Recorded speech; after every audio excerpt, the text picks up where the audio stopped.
Howdy, Arch-Fab. Thanks for tuning in. This is your 2022 Aide De Camp Team, and we are doing a book review on The Ideal Team Player by Patrick Lencioni. So in this presentation, we really just want to pique your interest. So we're looking for right now to do kind of a 15-minute overview of the book, make some connections to Arch-Fab today, and really just pique your interest. Hopefully, you'll want to go read this book on your own. So in the presentation, we're going to do a quick overview of the ideal team player. It breaks down into two parts, the fable and the model. Then we're going to make some connections back to Arch-Fab, specifically to our core values and our hiring and managing practices. Then we'll wrap it up with a conclusion. So just to get into the ideal team player, we got Nick Mitchell and Kevin Wampler here today. I'm Jeff Cash, and we're covering this book, Ideal Team Player, which is really a book about that really follows the storyline of a company that's a construction company. They're experiencing some pretty major challenges or changes in growth. And so Kevin, you want to talk just briefly about the changes that the company's experiencing and what kind of growth and how the growth is impacting them? Right. So it's a construction company, and the owner and CEO, Bob, has hired his nephew, Jeff Shanley, to come work for him. He had a job in Silicon Valley, wanted to change, comes to work for this construction company. And shortly after, Bob has some unforeseen health issues he didn't know were coming up. He had to step away from the business, and he promotes his nephew, Jeff, into the owner CEO position. The challenges, aside from Jeff running a company in an industry he'd never been in, they have two huge jobs, the biggest they've ever had. Either one of the two jobs would have been the biggest they ever had, but they have both of them at the same time. They have to hire about 60 new people, and through them identifying the kind of people they want to hire, that really means they need to hire about 80 people. So it's a lot of challenges. Yeah, and Nick, you want to talk a little bit about the culture of the company, because it was before they had defined their values, it was a really good culture, but they just didn't have the repeatable values. So describe that culture a little bit, how it was, why was it what was making it a good culture prior to defining those values? Yeah, so I think Bob, the owner, the way he hired people, the people he brought in, just the way he acted, he kind of created a lot of the culture. And you can really see that through the leadership team that he leaves. So his nephew, Bobby, and Claire.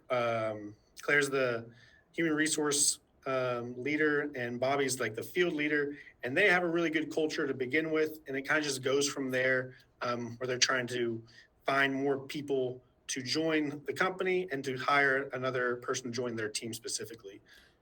So it kind of just goes through that process and how they kind of figure out who they're going to hire and what traits that person has. Yeah, and so at a certain point, they basically, their company had a really great culture just as a result of Bob being a great person, having great people skills, being really hands-on, and everybody that came into the organization. But just like in any other growing company, you get to a size where where it can't just all be on one guy to find the right people that fit the culture there. So and that's really what this group was going through once Bob had to step out of the business, and they had these huge projects that came on where they had to, to Kevin's point, they had to bring on 80 people in less than 2 months. It's just a huge ask. And so what their leadership team was kind of set out to do was identify what made people made them good team players, is they realized that they needed good team players in order to be successful on these two big projects, keep the company moving in the right direction. And so they got into some specifics around people and seat issues. But they also were really kind of looking for the recipe that was repeatable, right, where they could have repeatable success in their hiring by defining some key virtues. And they started from the perspective of don't be a jackass. It was kind of the funny line in the book, where it's that's what they knew. They wanted people on their team that weren't jackasses. And they started to realize that not only were they hiring people that were jackasses or employing people that were jackasses, some of them were managers. And what happens when you have a manager who's a jackass? They They hire hire more more jackasses. jackasses. Yeah, you have more. You kind of have a compounding effect of jackassery there. So that's really what the fable did, was kind of lay out the story, lay out these principles within the framework of this story that Patrick Lencioni did a great job of kind of narrating there. But the model really gets into the principles, and that's the three virtues that they ended up landing on as their core values, which was humble, hungry, and smart. Kevin, you want to go into just like a little bit of definition around what they how they define humble? Yeah, so they define humble as the single greatest and most indispensable attribute of being a team player. Uh, it's being able to admit they were wrong, compliment teammates, accept blame, give credit. C.S. Lewis has a quote that they mention in the book that I really like, and it says, "Humility is not thinking less of yourself, but thinking of yourself less." Right? They really identified to hone in on what made someone humble. They started with what makes somebody not humble. And if they're arrogant, if they're insecure, they can be insecure and lack self-confidence, they can be insecure and be overconfident and arrogant, dismissiveness, self-centeredness, all these things that they knew they didn't want and that make somebody not humble is how they defined humility. Yeah, I thought that was really interesting takeaway there was how having like you can have too much ego and that's a problem, or you can have not enough ego and that's also a problem. And the way that they've kind of framed up that second part, because I think the first part is pretty obvious why having too much ego is a problem, but not having enough ego means that you're so insecure that you won't share your ideas, that you won't value your work, and how that creates problems within teams. So I thought that was really interesting. Moving on to hungry, Nick, how did they frame that up? So this one's probably the most straightforward one. It's really just as it sounds. It's like never having to be pushed by your manager. It's just kind of going the extra mile on your own. Really being just self-motivated. I think those are like the three biggest things, and it's just as it sounds. For sure, very very straightforward there. And then Kevin, you wanna hit on smart? Yeah, it's kind of like emotional intelligence, but simpler. A person knows how to act, what to say, what not to say. They have empathy. They are an active listener. They rarely do things without kind of knowing the reaction they expect to get from their peers when they're in a meeting or when they're talking. When they're looking at smart and thinking what makes somebody not smart, what are the attributes we don't want? They think about someone who's a politician who plays all sides or for personal gain, right? Someone can be smart to appear humble and hungry, but can use it for a very self-centered and selfish point. And those people, they can be hard to spot, but they're very dangerous to culture. Yeah. And so like the interesting thing that they laid out in this book was as they were like coming to the conclusion, and they used different words at different points in the book to describe humble, hungry, and smart. But it was interesting because they kept getting this feeling that these three words were too simple. It wasn't it had to have been more difficult. It had to be more complex. And what they ended up like hitting on was the fact that it's not like these individual things, they're pretty simple, but it's really the combination, the accumulation of these three attributes or these three virtues that really make the effect. Like that's what delivers the ideal team players, having all three virtues, right? Yeah, exactly. So moving on, we just want to like get into a little bit, spend a little bit of time talking about some of the takeaways that we had as far as like looking at this from the perspective of Arch-Fab. So, Arch-Fab, here at Arch-Fab, like our core values are really important to us. We got to see how, in the ideal team player, how they approached like identifying their core values, the three virtues, humble, hungry, and smart. And they did that more so from the perspective of don't be a jackass. That's kind of where they started. At Arch-Fab, our executive leadership team, we started at a different point. We started with identifying who the best employees were within our organization, making a list of those employees, and then starting to like identify the traits that we saw in those employees, those teammates that made them ideal, like made them the best. And as we started listing out those attributes, those behaviors, we started to see some commonalities between them. And so that's really how we landed on the 5 core values that we have today, which is do what you say, improve and learn today, keep your cool, willing to help, and go the extra mile. Those 5 core values are really a reflection of what made our best employees the best. And so we felt like if we could get everybody, living and acting in accordance with those core values, then we would have the best team that we could have at Arch-Fab. So, what's interesting is as we were reviewing this book together, we took the time to kind of look at our core values in comparison to humble, hungry, and smart. And so, Kevin, you want to talk about how do what you say? How does humble, hungry, and smart fit into that? I think all 3 fit into do what you say. To be humble, you're obviously gonna you have that honest quality about you. You are going to tell the truth. You value, your value. You don't diminish your value, but you're not going to take on tasks that you can accomplish. You're not going to agree to do something that you're not going to be able to see through to the end. Hungry, kind of the same thing. You have a passion for your team that falls with the humility. You're willing and eager to take on tedious and challenging tasks without the thought of reward, not from personal gain. Smart, do what you say. Under smart, you could run the risk of there's some people that can be smart but use it to appear humble and hungry, and it can be from a self-centered or selfish point. But the people that are smart and do what they say, that understand, empathize with the people on the other side of the table, can relate to what they're doing, can be an attentive listener, and just follow through with whatever they agree to do and see it to completion.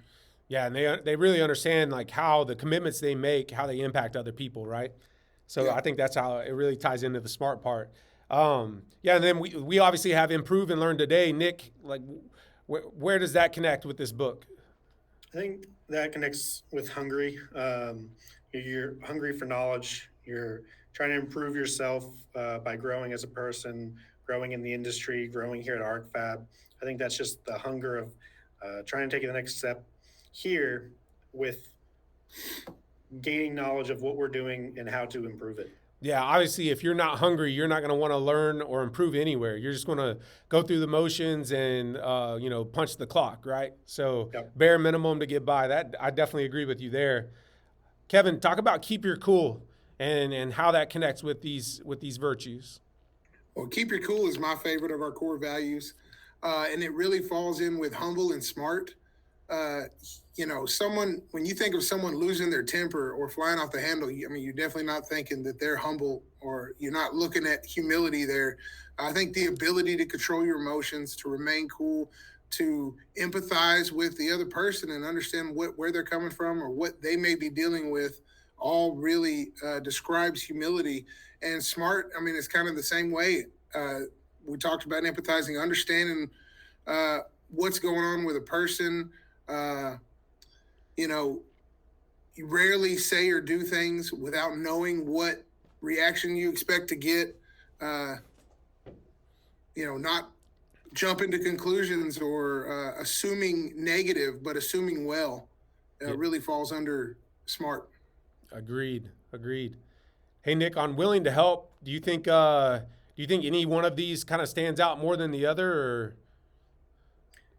I think it definitely hits on all of them, but I think being humble is the one that I like the most with willing to help. It's kind of just knowing that no job is too small for you, like picking up a screw in the parking lot.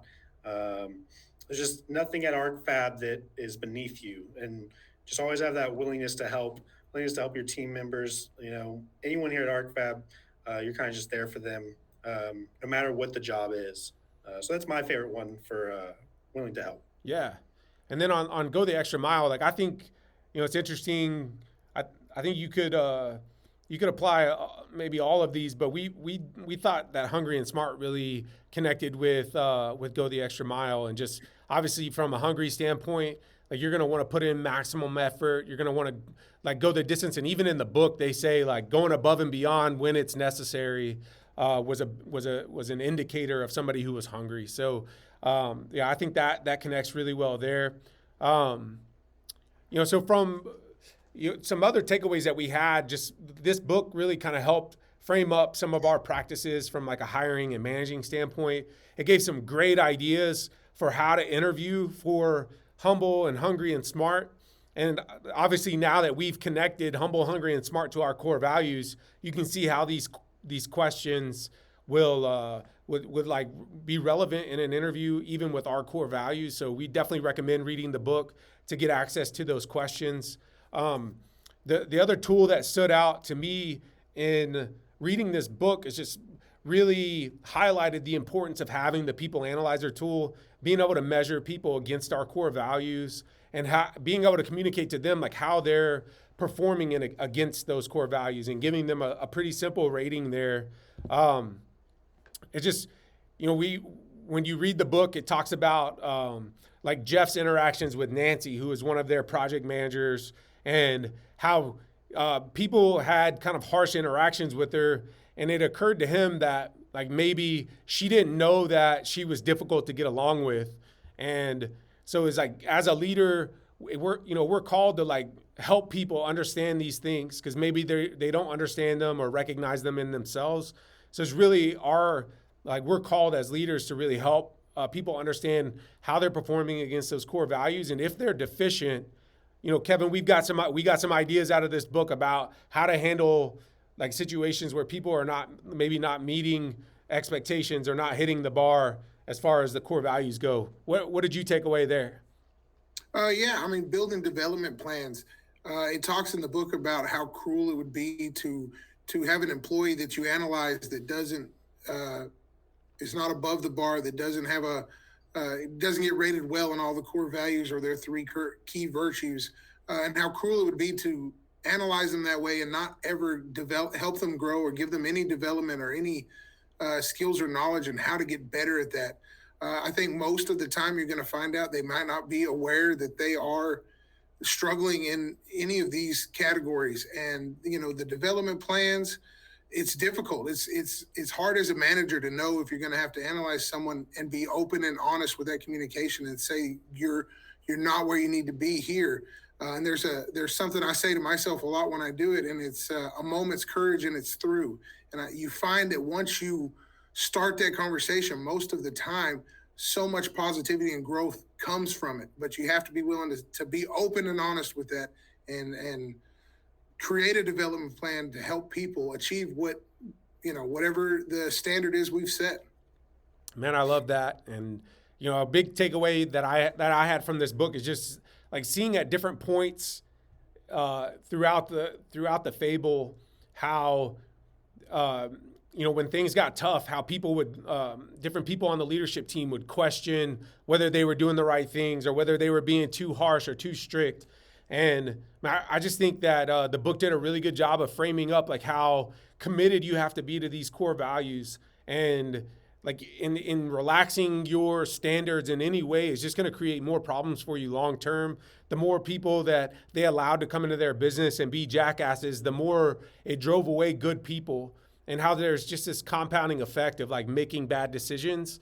And so I just really love that aspect of it, is like really kind of framing up like how committed we need to be to our core values, and just really living those out every day and being strict and adhering to them when we're hiring people and when we're managing people. So I really like that aspect of it. Man, overall, I think we're going to go ahead and wrap this presentation up.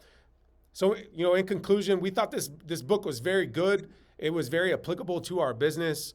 If you're going to read it, it's 219 pages. If you're listening to it on Audible or on any other audio book app, like it's 5 hours and 3 minutes, unless you like to listen to stuff at 1.5 speed like this guy. It was only about 3 hours. But I really like the book, and it looks like we all three of us gave it 2 thumbs up. So we hope that this presentation was really informative for you. We wanted to provide just like a quick summary of the book and our takeaways, how it applies to Arch-Fab.